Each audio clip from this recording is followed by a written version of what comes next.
진료를 하다 보면 상처 부위가 딱딱해졌다, 뭐가 만져진다 이렇게 오시는 분들도 계신데, 사실 이런 경우에 대부분 별거 아닌 경우가 많지만 간혹 국소구역 재발을 진단하는 경우도 있습니다. 그래서 무조건 괜찮다, 무조건 문제다라고 단언해서 말씀드릴 수는 없지만, 과거에 어떤 것이 새롭게 생겼다면 병원을 꼭 방문하는 것이 여러분들께는 권장하고 싶습니다.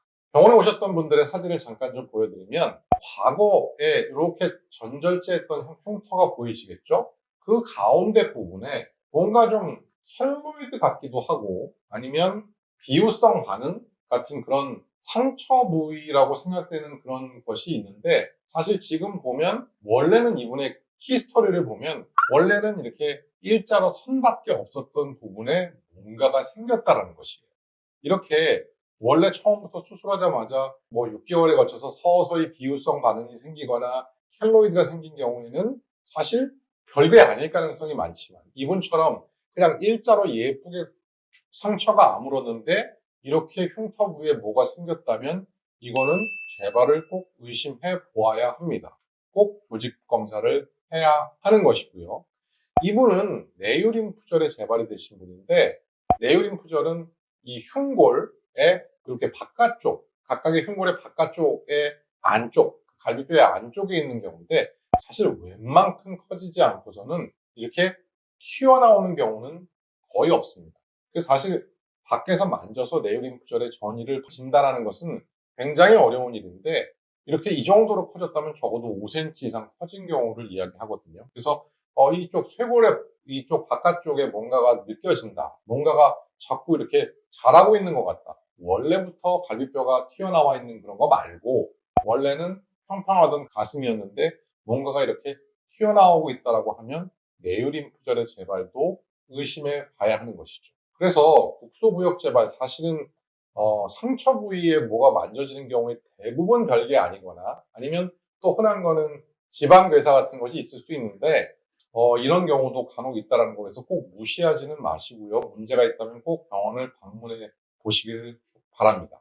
그래서 유방, 겨드랑이, 갈비뼈 사이 혹은 쇄골의 위쪽에 뭐가 만져진다든지, 물두가 좀 평평해지거나 분비물이 심하게 난다든지, 유방 피부에 부종이 있거나 마치 염증처럼 변하는 경우, 이분처럼 수술 부위에 좀 이렇게 두꺼워지는 경우, 평소보다 좀 단단해지는 경우, 이런 경우 등등, 림프 부종이 원래는 없었는데 심해지는 이런 경우 모두 다 국소구역 재발의 증상일 수 있기 때문에, 이런 증상이 있다면 병원을 방문해 주시는 것이 좋겠습니다. 하지만 이런 증상으로 병원에 왔을 때 실제로 국소구역 재발로 판명 나는 경우는 매우 드물다. 그렇기 때문에 너무 걱정만 하지 마시고 일단 의사를 만나보셔라 라고 말씀드리고 싶습니다.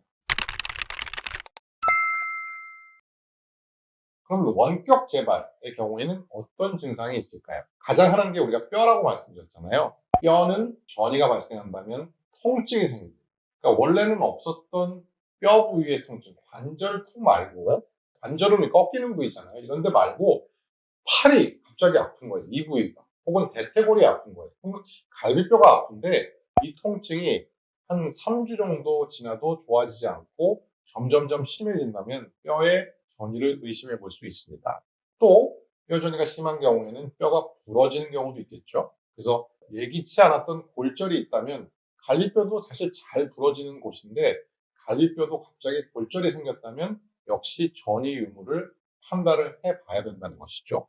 그 다음에 폐에도 전이가 많이 생길 수 있는데, 폐는 이제 기침 같은 것들이 간혹 보일 수 있습니다. 물론 그 정도의 증상이 나타나려면 어느 정도 진행이 되었을 때 이런 증상이 나타나는데, 아무튼 뭐 가래가 섞이지 않은 기침이 나온다든지, 오히려 가래가 섞이지 않은 기침이 더 무섭겠죠. 혹은 피가 섞인 기침이 있다든지, 혹은 숨이 차다든지, 이럴 때는 꼭 병원을 방문해 주셔야 되겠고요.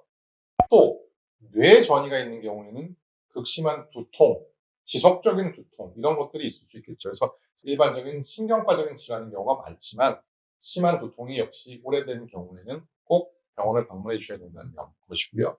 간전이의 경우에는 뭐 간 기능이 이상이 있다든지, 혹은 황달이 생긴다든지 이런 경우에도 관절염을 의심해 봐야 합니다.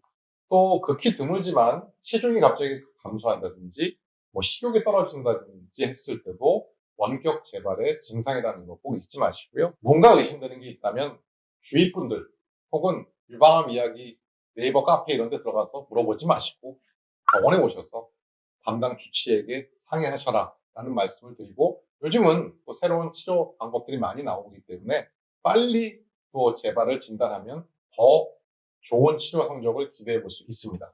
끝까지 포기하지 마시고 주치의와 함께 싸워보도록 하겠습니다. 감사합니다.